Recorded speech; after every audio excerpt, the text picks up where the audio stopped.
ஓம் சாய்ராம். என் அன்பு செல்லமே, என்னுடைய அழகான தங்கமே, மனதுக்குள் இருக்கும் அத்தனை விதமான கவலைகளையும் எப்போ பார்த்தாலும் எல்லா நொடிகளிலேயும் ஒளித்து ஒளித்து வைத்துக்கொண்டு வெளியில் எல்லா விஷயத்தையும் பார்த்து எல்லோரையும் பார்த்து சிரித்து கொண்டு எப்போ பார்த்தாலும் மனதளவில் உள்ளுக்குள் அழுது கொண்டே இருக்கிறாய்.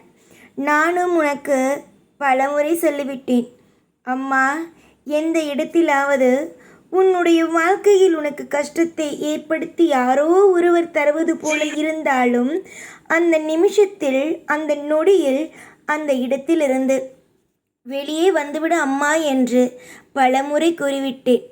ஆனால் நீ எதையும் காதில் வாங்காமல் தான் கஷ்டப்பட்டாலும் பரவாயில்லை, அடுத்தவர்களை கஷ்டப்படுத்தக்கூடாது என்று நினைக்கிறாய்.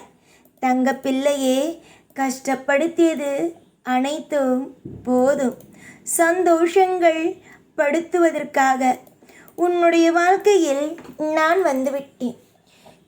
ஏற்கனவே நிறைய துன்பங்கள், நிறைய மன உளைச்சல்களோடு வாழ்ந்து கொண்டு இருக்கிறாய்.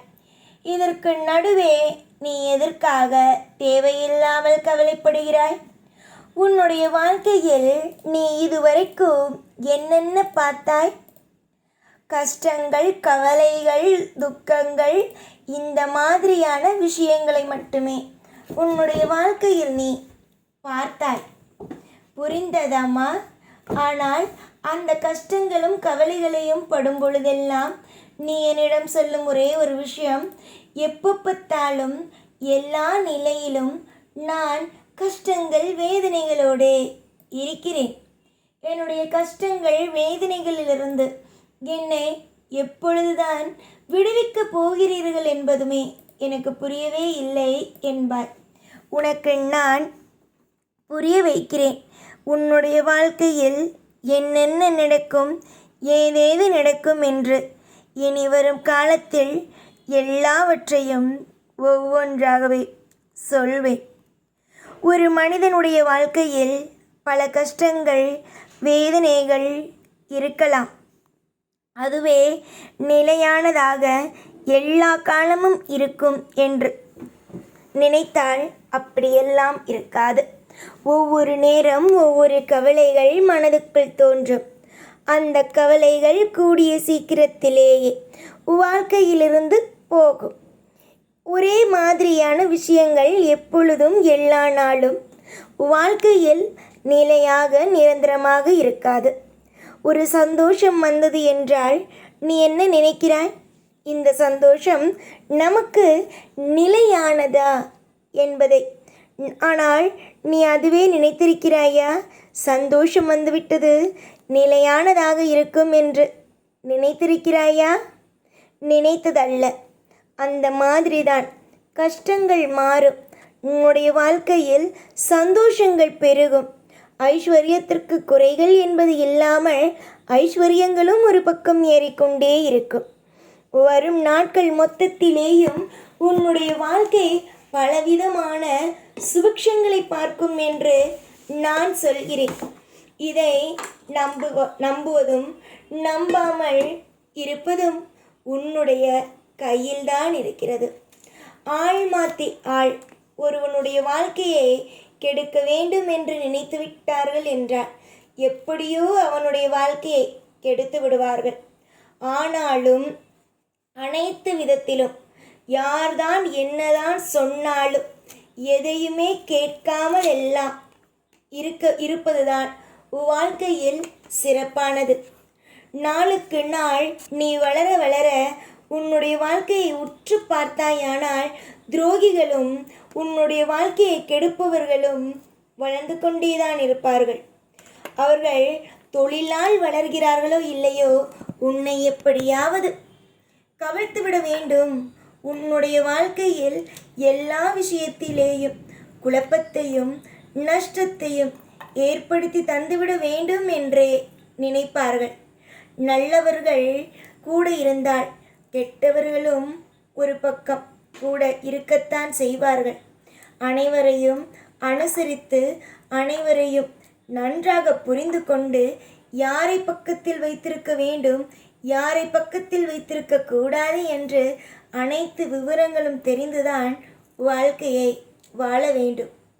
எல்லாரும் நல்லவர்கள், எல்லாரும் எனக்கு நல்லதுதான் செய்கிறார்கள் என்று நினைத்து எவன் ஒருவன் வாழ்கிறானோ அவன் வாழ்க்கையை இழப்பதற்குத்தான் அப்படி நினைக்கிறான் என்பதே அர்த்தமாகும். நீ நன்றாக யோசித்துப் பார்.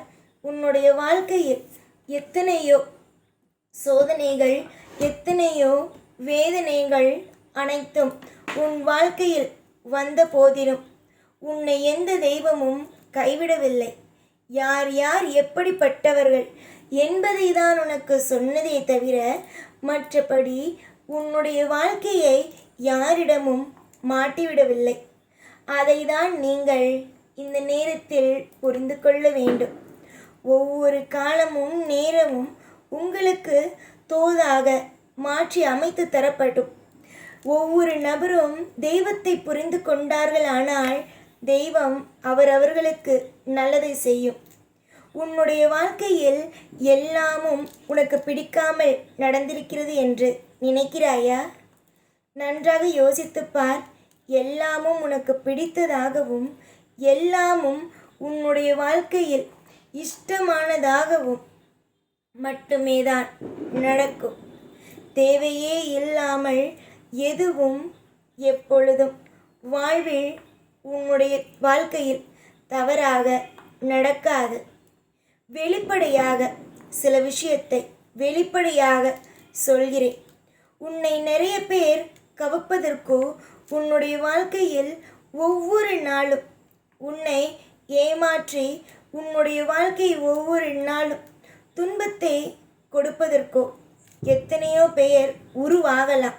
அதுவும் நீ வளர வளர உன்னுடைய வாழ்க்கையை கெடுப்பதற்கு அதிகமான அசுரர்கள் போல உருவெடுத்து கொண்டே இருக்கலாம்.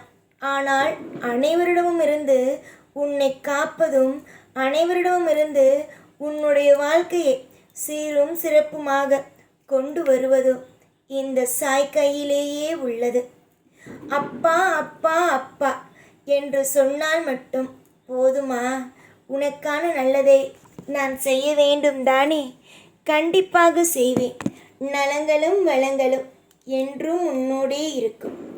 எல்லா காலமும் உனக்கு நான் செய்ய வேண்டிய கடமைகளை குறை என்பது இல்லாமல் செய்வேன். ஆச்சரியத்திற்கு மேல் ஆச்சரியங்கள் நடக்கும். உனக்கு பிடித்தது போலவே அமையும். எப்போதும் உன் கூடவே இருப்பேன். இந்த சாய்நாத். ஓம் சாய்ராம்.